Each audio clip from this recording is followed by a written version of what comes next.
اعوذ باللہ من الشیطان الرجیم بسم اللہ الرحمن الرحیم السلام علیکم۔ میں ہوں عابد راہی اور آپ دیکھ رہے ہیں اسلامک کہانی۔ تو جناب یہ تھی آج کی نئی ویڈیو کے ساتھ ہم حاضر ہوئے ہیں۔ سلطان نور الدین زنگی کی دوسری قسط ہم آپ کے سامنے پیش کرنے جا رہے ہیں اور آپ سنیے گا۔ 548 میں ربیع الثانی کے مہینے میں عیسائیوں کا یہ لشکر جرار دمشق کے شہر کے سامنے پہنچ گیا۔ عیسائیوں نے اس شہر کے چاروں طرف سے محاصرہ کر لیا۔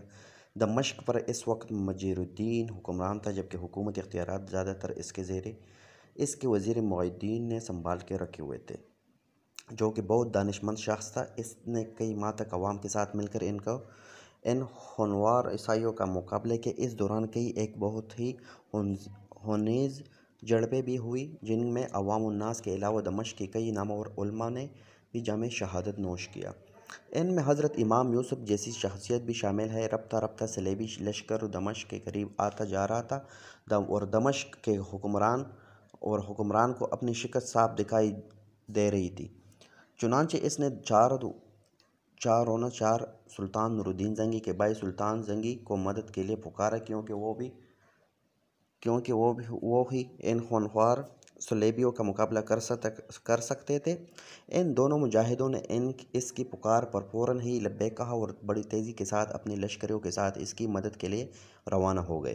جون ہی صلیبیوں نے ان دونوں مجاہدوں کی روانگی کی خبر سنی تو انہوں نے راتوں رات دمشق سے محاصرہ اٹھایا اور یروشلم کی راہ لی۔ وہاں سے جرمنی کا بادشاہ مایوس ہو کر واپس اپنے ملک لوٹ گیا۔ اب وہاں کے یہ عیسائیوں کے اس حملے نے شام اور فلسطین کے عیسائیوں کے حوصلے بڑھا دیے۔ چنانچہ انہوں نے جگہ جگہ فتنہ و فساد کے بازار گرم کرنا شروع کر دیے۔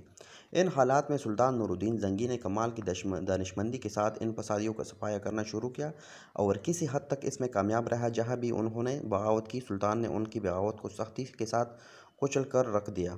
اس دوران سلطان نور الدین زنگی کا بھائی سیف الدین زنگی وفات پا گیا، چنانچہ سارے علاقے کا حکمران نور الدین زنگی ہو گیا۔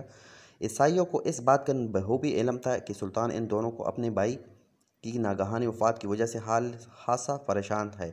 چنانچہ انطاکیہ کے عیسائی حکمران ریمنڈ نے سلطان کے علاقوں پر چڑھائی کرنے کی منصوبہ بندی کی۔ یقینی بات ہے کہ سلطان نور الدین زنگی کو بھی اس کی روانگی کی اطلاع ہو گئی اور اس نے بھی ایک زبردست لشکر تیار کر کے ریمنڈ کی طرف پیش قدمی کی۔ غریب کے مقام پر سلطان نے ریمنڈ کی لشکر کا راستہ روک لیا اور یوں دونوں فوجوں کا آمنا سامنا ہوا۔ سلطان نور الدین زنگی نے اپنے لشکر کو 2 متوازی حصوں میں تقسیم کر دیا۔ ایک حصہ اپنے پاس رکھا، جبکہ دوسرے حصے کو اپنے دلیر سپاسالار شیرکو کے سپرد کیا، جو کہ سلطان صلاح الدین ایوبی کا چاچا تھا۔ جنگ کے شروع ہوتے ہی بڑی خونریزی لیے ہوئے تھی۔ اس دوران شیرکو نے عیسائی بادشاہ کو تلاش کر کے اس کا خاتمہ کر دیا۔ جبکہ عیسائی لشکر میں یہ خبر پھیلی کہ ان کا بادشاہ قتل ہو گیا تو انہوں نے میدان جنگ سے فرار ہونا شروع کر دیا۔ مسلمان مجاہدین نے ان بھاگتے ہوئے صلیبیوں کا تعاقب کیا اور ان کا خاتمہ کرنا شروع کر دیا۔ ادھر جب انطاکیہ میں بادشاہ کے قتل کی خبر پہنچی تو اس کے نابالغ بیٹے کو نائب بادشاہ بنا دیا گیا۔ انہی نے دونوں، جبکہ سلطان انطاکیہ کے بادشاہ کے خلاف سر بیکار تھا۔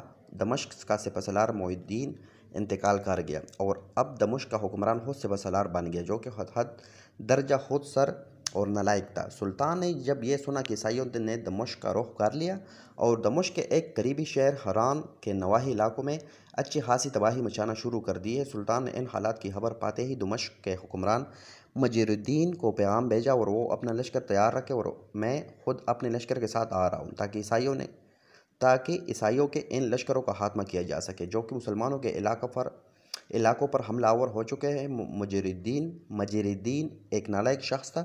اس نے اس پیغام کو بھی اہمیت نہ دی اور سرحدی عیسائیوں کے ساتھ اپنے رابطے بڑھانے شروع کر دیے۔ سلطان کو جب اس نالائکی کی خبر ملی تو اس نے اپنے لشکر کے ساتھ کوچ کیا اور اپنے لشکر کے وہ حصے کیے۔ ایک حصے نے اپنے سپاسالار شیرکو کے سپرد کیا اور دوسرے کی کمان خود سنبھالی۔ شیرکو کو اس نے حرم شہر کی طرف روانہ کیا اور خود ملک شام کی طرف بڑھا۔ سلطان دمشق جانے سے پہلے بغلب شہر پہنچ گیا جہاں کے لوگوں نے خشک سالی کی شکایت کی۔ اللہ کا کرنا یہ ہوا کہ اسی روز خوب زور کی بارش ہوئی اور بغل کے لوگوں نے اسے سلطان کی برکت تصور کیا اور اس کی کامیابی کے لیے دعا کی۔ سلطان جب دمشق کے قریب پہنچ کر پڑاؤ ڈال چکا تو دمشق کے حکمران مجید الدین نے نہایت گستاخانہ خط سلطان کو لکھا، مگر سلطان نے جواب میں بھجوایا کہ یا تم خود میرے پاس آ جاؤ یا اپنے کسی اعتماد والے شخص کو بھیج دو تاکہ باہمی طور پر گفتگو کر کے کسی اچھے فیصلے پر پہنچا جا سکے۔ مگر مجید الدین نے اسے سلطان کی کمزوری خیال کیا اور پھر جب سلطان نے دمشق کا محاصرہ کر لیا تو مجید الدین نے آخرکار معافی مانگ کر صلح کی درخواست کی۔ سلطان نے کمال تحمل و بربادی کے ساتھ اس کو معاف کر دیا۔ دمشق کے حالات کو درست کرنے کے بعد اب سلطان نے عیسائیوں کے مشہور اور مضبوط شہر افامیہ کی طرف اپنی توجہ مرکوز کی۔ یہ عیسائیوں کا ایک بہت ہی مضبوط گڑھ تصور کیا جاتا تھا۔ یہاں دراصل عیسائیوں کی بہت بڑی تعداد موجود تھی جو کہ جنگی مہارت رکھتے تھے۔ یہی سے عیسائی جنگجو مسلمانوں کی بستیوں پر اچانک حملہ کر کے تباہی مچاتے اور بھاگ جاتے تھے۔ سلطان نے اپنے لشکر کے ساتھ افامیہ کی ناکہ بندی کر دی، جبکہ لشکر کے دوسرے حصے کے سپہ سالار کو اس نے شہر کے مغربی دروازے کے سامنے متعین کر دیا۔ یہ شہر اور اس کا قلعہ چونکہ بلند پہاڑی پر واقع تھا، چنانچہ عیسائی خیال کرتے تھے کہ سلطان نہ تو اس شہر کو ورنہ نہ ہی اس قلعہ کو تسخیر کر سکے گا۔ ایک روز اچانک ہی عیسائیوں کا ایک لشکر سلطان کے لشکر کے ساتھ عقبی حصے پر حملہ آور ہوا۔ سلطان نے اس حملے کو بڑی بہادری کے ساتھ پسپا کیا اور ساتھ ہی اپنے سپہ سالار شیرکو کو بھی اطلاع کر دی۔ پسپائی اختیار کر کے جو نے وہ لشکر اپنے شہر کی طرف روانہ ہوا تو راستے میں شیرکو ان کے راستے کی دیوار بنا کھڑا تھا۔ اب سلطان نے شہر پر جو دباؤ بڑھانا شروع کیا تو شہر والے اس کی تاب نہ لا سکے۔ شہر کے اندر کے لشکر نے آخرکار ہتھیار ڈال لیے۔ یوں سلطان نور الدین زنگی فاتحانہ انداز میں افامیہ میں داخل ہوا۔ اسی دوران افامیہ والوں کی مدد کے لیے متعدد لشکر پہنچا، مگر اس وقت تک افامیہ فتح ہو چکا تھا۔ افامیہ کے فتح کے بعد سلطان نور الدین زنگی کے لیے ایک مہم درپیش آ گئی۔ ہوائیوں کے الرحہ شہر کو سلطان کے والد نے فتح کیا تھا اور اس کا عیسائی حکمران جو سیلین وہاں سے فرار ہو کر حلب شہر کے شمال میں اپنی حکومت قائم کر کے مسلمانوں کے خلاف اپنی سرگرمیاں جاری رکھے ہوئے تھے۔ یہ ایک نہایت ہی مکار اور مسلمانوں کا سخت ترین دشمن تھا اور ان دستوں کی سرپرستی کیا کرتا تھا جو مسلمانوں کے علاقوں پر حملہ آور ہوتے تھے۔ یہ صورتحال دیکھتے ہوئے سلطان نے حلب کی جانب توجہ مرکوز کی اور جو سیلین پر کاری ضرب لگانے کی تیاری شروع کر دی۔ پھر اچانک سلطان کو یہ اطلاع ملی کہ جو سیلین نے الرحہ شہر پر حملہ کرنے کے لیے پیش قدمی شروع کر دی تھی، اسی دوران سلطان نے اس کو راستے ہی میں جلا لیا۔ اب ہوا یوں کہ سلطان نے اپنے لشکر کو شیرکو سپرد کیا اور شیرکو کے لشکر کی کمان خود سنبھال لی تاکہ جو سیلین اپنا سارا زور کے لشکر پر لگا دیا، اور یہی ہوا۔ دوسری طرف جب سیلین نے اپنی طرف سے سلطان کے لشکر پر حملہ کیا تو شیرکو نے پسپا ہونا شروع کر دیا، جبکہ سلطان نے ایک طویل چکر کاٹ کر اس کی عقبی حصہ پر حملہ کر دیا۔ مگر جون ہی وہ شیرکو کی طرف بڑھا تو اس نے پسپائی ختم کر کے ایک زوردار حملہ سیلین پر کر دیا۔ اس جنگ میں جو سیلین کا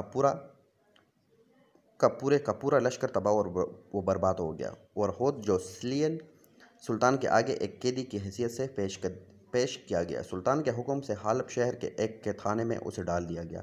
اسی قید کے دوران وہ اندھا ہو گیا اور اسی قید خانے میں ایڑیاں رگڑ کر مر گیا۔